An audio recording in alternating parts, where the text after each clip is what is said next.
We're here at the birthplace of NASCAR stars, Hickory Motor Speedway, for a pro late model exclusive. Tonight, a packed house saw round 3 of the Harvick versus Harvick showdown, where Harvick battled some of pro late models' best, and Harvick dominated the night, and as his family tradition, closed the deal.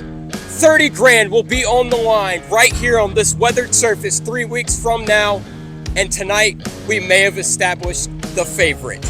This is Saturday night. On Tour from Hickory Motor Speedway starts right now. Everyone wants to be there on Sunday, but as every short tracker will tell you, there is no Sunday without Saturday night. And every week, all across the nation, late models own Saturday night. This is the ballad of the sport's backbone, its hometown, its weekly star, and its greatest racing. This is Saturday night. This is On Tour. Welcome back to On Tour. My name is Buddy Pulley. I head up the late model coverage here on ATYL Media, and welcome to your weekly dose of Saturday night. As you heard in the intro, this will be a pro late model division exclusive, as the Cars Tour's feeder division was at Hickory Motor Speedway. This was the makeup race for the canceled Dominion event, but it's now served as the prelude to the $30,000 race that will take place on August 2nd at Hickory Motor Speedway. Now, we've kept you up to date each week with the winner of the pro late model race, but they've always played second fiddle to the late model stock main event. Not this week. This was their night. So, before we get into Saturday night's affairs, let's meet the Cars Tour Pro Late Model Division's top 3. Ben Mayer is 16 years old from Chester, Maryland. He drives the number 6 Chevrolet for Setzer Racing. He's competed in Trans Am, and he made his Truck Series debut earlier this year for Young's Motorsports at Lime Rock Park. He's yet to win a race in 2025, but he has 3 top 5s and 5 top 10s in 7 starts, and came into Hickory as the Pro Late Model points leader. Keelan Harvick just turned 13 years old from Charlotte, North Carolina. He drives the number 62 Chevrolet for Rackley Ward. Keelan is quickly emerging from the shadow of his father and establishing racing stardom for himself. Spoiler alert, he won this past Saturday night at Hickory Motor Speedway and has scored 3 top 5s and 5 top 10s in just 6 starts in 2025. Brandon Lopez from Woodstock, Georgia drives the blue number 6 Chevrolet for Brandon Lopez Racing. In 2021, he began his racing career racing pro trucks at Cordele Motor Speedway, and just 2 weeks ago at Caraway, he scored his first Cars Tour victory to accompany his 4 top 10 finishes. There you have it, your top 3 points contenders for the Cars Tour Pro Late Model Division, and chances are your champion will come out of that trio. And as you heard, Keelan Harvick scored the victory at Hickory Motor Speedway, the first of his Pro Late Model East career. Let's take a look at the rest of the results from the birthplace of NASCAR stars. Taking a look at the results from the Road to the Throwback 100 at Hickory Motor Speedway, it was of course Keelan Harvick scoring the victory and scoring it over Caden Quapple. Caden finished 3rd in the championship last year, and on Saturday he made his return to the Cars Tour Pro Late Model Division. The whole race we kind of just struggled with rear drive, and we could never get off the corner good. I could roll through the center good, but it's just because I was way too much to turn, and my car was rear end was sliding out from under me the whole race. So, I mean, we were bad. It's pretty cool. Obviously, racing against the Harvick's pretty cool, and they're both really talented. So to at least beat one of them and be in the middle of the Harvick sandwich is pretty funny. But I'm excited. First race here in the pro car with the Cars Tour since October in Wilkesboro. So it's been a little while since I've ran one, and to come out here and finish second is pretty cool. It's pretty hard to outrun this competition. These guys are so good in this series nowadays, and I feel like you gotta have your car as good as it can be to come out here and win. So we're obviously a step behind Keelan, but to finish second in this good of a field is obviously something we can't be too mad about. Kevin Harvick takes another L in the Harvick Cup. He finishes 3rd. We'll talk to both Harvicks later. Jade Avedisian makes the climb from her 14th place starting position to 4th. We'll also talk to Jade later. Ben Mayer rounds out our top 5. He came into the night as the Pro Late Model points leader. Evan McKnight finishes 6th. Nick Loden returns to the tour with a 7th. Rodney Dowlis, one of our other full-time competitors, he finishes 8th. Carson Ware, our Ace Speedway winner, he finishes 9th. and the defending Pro Late Model champion Caden Honeycutt rounds out our top 10. Jace Hale finishes 11th, Dylan Capello finishes 12th, Brandon Lopez entered the night second in Pro Late Model points. He finishes 13th, one lap down. Dylan Garner rounds out our full-time competitors. He finishes in the 14th position, 5 laps down.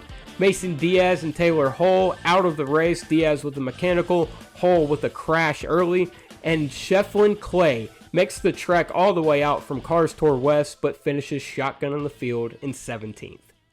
Not only was it a prelude to the throwback, but it was also race 3 of the Harvick Showdown, where Keelan has put up 3-0 against his Cup champion father, winning at Kern, a second to Kevin's 4th at Evergreen, and of course the win at Hickory. I'm sorry, old man, he's kicking your tail.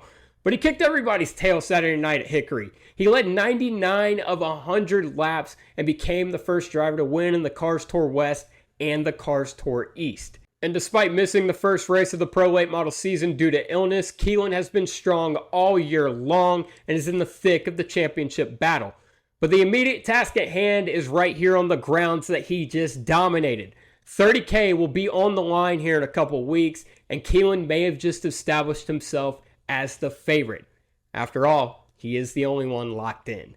I talked to Keelan after the race. He was excited about his win Saturday night, serious about his chances here in a couple weeks, and brash about the possibility of shutting out his father.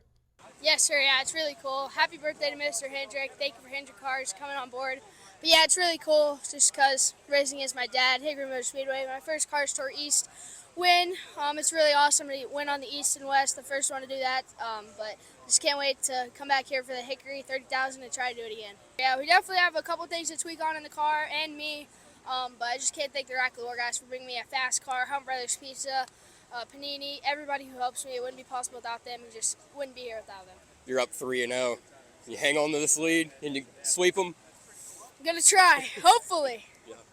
The 13-year-old has raw talent up to his ears, and between them is a racing IQ that can't be overstated, and it never hurts to have a wealth of knowledge at your disposal that you call dad. Kevin Harvick was one of the savviest and most fierce competitors in NASCAR history. 60 wins at a Cup championship, he'll always be the Bakersfield basher and Mr. Where Did He Come From? But as you'll hear in just a second, racing finally, after 30 years, is all about just having fun, being a dad, and being a proud one at that. Let's hear from Kevin Harvick about his night at Hickory and passing the torch to his second generation of the closer. You know, it's way different than it used to be, you know, on Sundays. And I tell people all the time, it's the first time I've been able to race in 30-some years and come out here and have fun. Winning and losing is not really important anymore.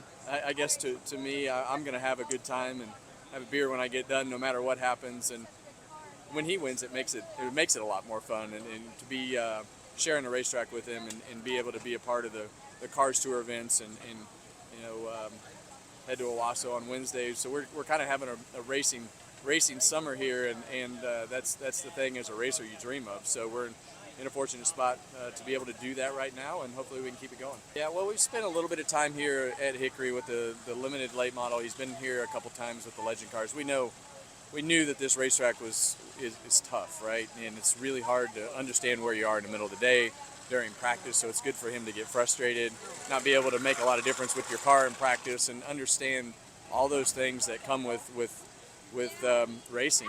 And so it's good for him leading into August. I mean, that's going to be a stout field when we get back for August, and those are the kinds of things that he needs. He needs the stout competition, and when you get that, you learn from people that you don't race with all the time. So that is what is great about racing here in the Southeast for sure. And at an event like that, you're going to get a lot of veteran guys, and that's where you really gain all the experience. Keelan was a bit brash when I asked him about being up 3-0. You going to let him sweep you? It's not looking good, is it? Yeah, it is not looking good. So he's just got speed right now, and that part for me has not come as easily as it has for him. But you know, I think it very well could happen. Aside from being a driver and a dad, Kevin Harvick is also the series owner and one of the driving forces behind the growth of grassroots racing. After beginning his late model career in a straight rail car, Kevin has taken a special interest in the pro late model divisions, expanding them from east to west. So what's next? Well, everywhere in between. The way that the plan has evolved strategically with the pros, I mean, we want the pros to be, I mean, it has the real opportunity to be a nationwide system, and the ULRA has done a great job of getting, a rule set that you can do that with. The Cars Tour West with the Southwest division out there, our car count just continues to grow, and we'll be in the mid-20s by the end of the year. And went to Evergreen a couple weeks ago. Plenty of race cars up there. It's really just trying to get everybody to come together, get those rules the same. We had a couple West guys here tonight, and that's what we want to see. We want it to be like the old tour days with the All-Pro Tour and Northwest, Southwest, Midwest Tour, all those guys being able to race against each other and show up for the big races in different regions. And if we do a good job, we can do that. But I've been kind of prodding him a little bit to come run the pro late model. I know he wants to run the pro late model, and he wants me to run the late model stock. So you never know, we might sneak that thing out somewhere. Dale Jr. in a pro late model. I've seen fire and I've seen rain. Speaking of rain, thunderstorms wiped out practice, and qualifying did not go as planned for Jade Avedisian. She qualified 14th out of a 17-car field, but that only lit a fire under driver 24. See what I did there? 2 wins at Hickory and the first woman to win a Cars Tour race. It shouldn't surprise us, but it makes it that much more impressive when you know she's only been racing asphalt for half a year. Dirt fans know the name Jade Avedisian, and us asphalt fans, well, we better learn it.